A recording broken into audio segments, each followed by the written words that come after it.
Whether your next Royal Caribbean cruise is going to be on a budget, or maybe you're just looking to save a couple extra dollars, because who doesn't enjoy saving some money, there's some great ways you can save on your next Royal Caribbean cruise vacation.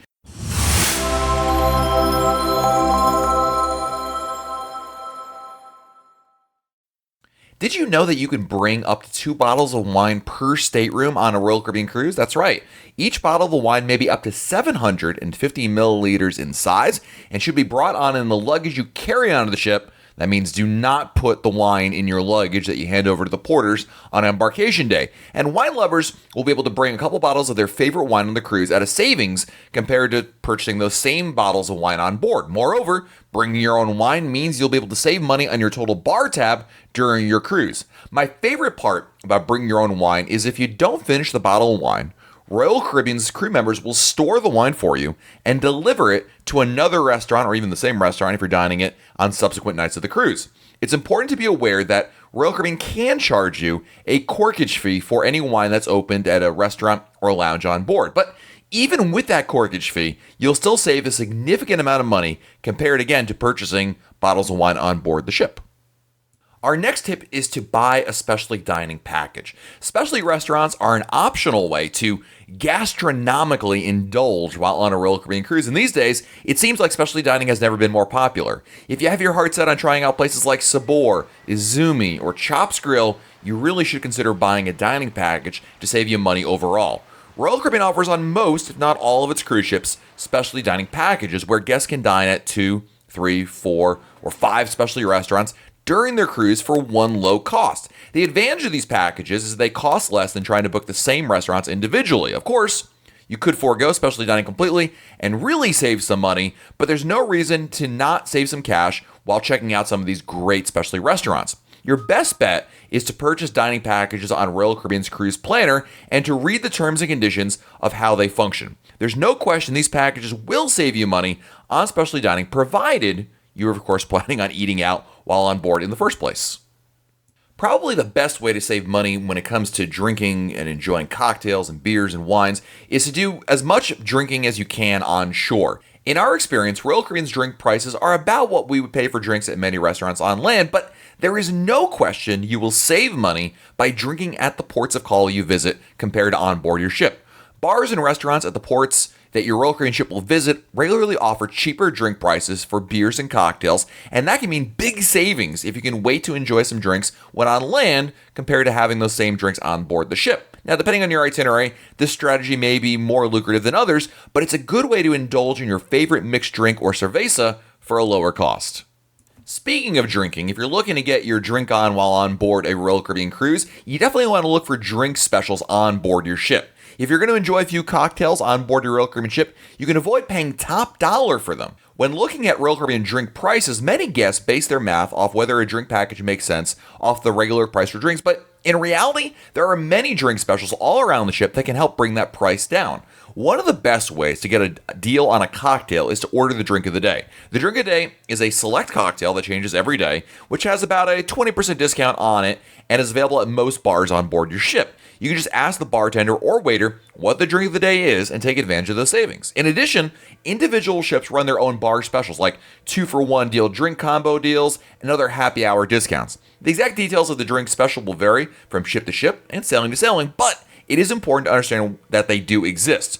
To find drink specials, you can consult your cruise compass for advertised deals as well as walk around bars and look for posted signs. Our next tip for saving money on a Royal Caribbean cruise is to use credit cards before you cruise. Now, personal fiscal responsibility aside, proper use of a credit card can definitely save you some money on a Royal Caribbean cruise. Royal Caribbean has its own branded Visa credit card, which allows guests to earn points that can be redeemed for onboard credit on future cruises, as well as some other rewards as well. For each purchase made with a credit card, you can earn points that can be redeemed for onboard credit or even free cruises. Of course, there are lots of other credit cards out there with various rewards programs that can help offset the cost of your cruise. Credit card rewards programs with cashback bonus are popular options, but regardless of which credit card you use, if you can manage to pay off each month's balance on time, you ought to be able to rake in the credit card rewards quickly, which can go towards paying for the cruise or the various costs associated with the cruise like new clothes, airfare, hotels, etc.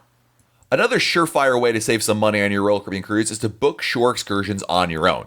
At each port of call you visit, Royal Caribbean will offer plenty of great shore excursions to consider. However, you might look past these excursions to help save some cash. While Royal Caribbean shore excursions offer convenience and reliability, they tend to cost more and, arguably more importantly, involve larger groups that move at a slower pace. Instead, consider booking shore excursions on your own. This will likely save you money, or at the very least, offer you more variety in options available, as well as customization in what you see and do. In many ports, you can skip booking an excursion altogether, simply walk off the ship and start exploring the port. Taking a taxi into town, walking the streets, and discovering things around you are at the core of what makes port days so much fun. If you're looking to book a shore excursion on your own, we recommend planning it out before your cruise. This will give you time to consider all options, research the tour operator, and find the best prices. If you want to save money on the spa on your Royal Caribbean cruise, definitely book spa treatments on port days. Royal Caribbean's Vitality Spa is the perfect place to relax, enjoy a treatment that is customized for you, and feel rejuvenated. While the spa is a magical place for those looking to relax, it can also be kind of expensive. The key to saving money on the spa is to wait for port days to book a treatment. The spa is open every day of your cruise, but on days in which your cruise ship is docked in a port, they'll often run better deals to convince guests to stay on board and indulge in a treatment. The Vitality Spa is a business, and when the ship is in port, most guests are off the ship exploring, which means the spa is not nearly as busy. As a result, they'll run different specials that are more lucrative than normal to get folks to book something and stay on board. You can always inquire about port day specials at any point in your cruise at the Vitality Spa desk and see if it's a good deal for you. Often, the port day spa specials are the best overall value in the spa.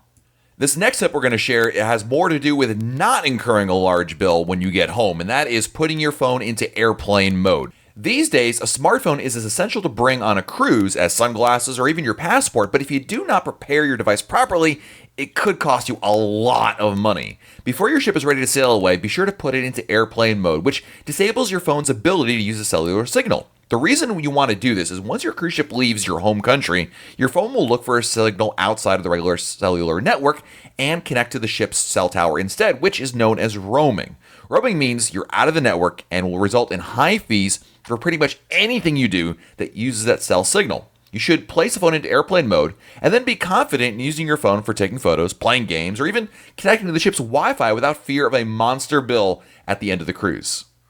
Another great way to cut down on the cost of your cruise is to skip the souvenir glass while you're ordering drinks. Imagine this. You're on the pool deck enjoying another beautiful day at sea, and suddenly you see a drink station set up with the cutest glowing, flashing, colorful glasses out there. They're cool looking and the drink inside looks even better, but you're actually better off asking for that tasty cocktail without the souvenir cup. The souvenir cups are nice, don't get me wrong, but it tacks on a few extra dollars to the cost. You can ask your waiter for the same drink without the souvenir glass, mug, or pineapple, or whatever else is served in, and save on the cost of the drink. This saves you money, but you still get to enjoy drinks by the pool. And our last tip is arguably the most important one, which of course is saving money on your actual Royal Caribbean cruise fare, and that is to absolutely positively use a travel agent. The best way to ensure you're getting the lowest price on your Royal Caribbean vacation is to use a travel agent. Regardless if this is your first cruise or 50th cruise, a travel agent is a worthwhile investment, and the best part about it, they're free to use to you. Travel agents provide great service to folks looking to take a Royal Caribbean cruise because they're keyed in on the latest promotions, and they can be your best advocate for finding promotions that help you not just the day of when you book, but also every day until your final payment date. A good travel agent will be able to assist with the booking process and give you every single permutation of pricing to figure out which itinerary, stateroom, or promotion makes the most sense for you. I can't count on how many times I've saved by having a travel agent jump through the proverbial hoops for me to figure out what's the best deal for my family. The reality is, you only stand to benefit from using a good travel agent, both in convenience and time saved. So there you have it, a few great Royal Caribbean money-saving tips and tricks to help you save some money off the total cost of your vacation. I think these tips will not only help you keep more money in your wallet, but allow you to still have a great cruise vacation at the same time. As always, thanks for watching. Go ahead and subscribe down below this video if you're new to this channel. And if you've enjoyed this video, give it a massive thumbs up as it really does help this channel out. This is Matt from RoyalCaribbeanBlog.com, and until next time, we'll talk again soon.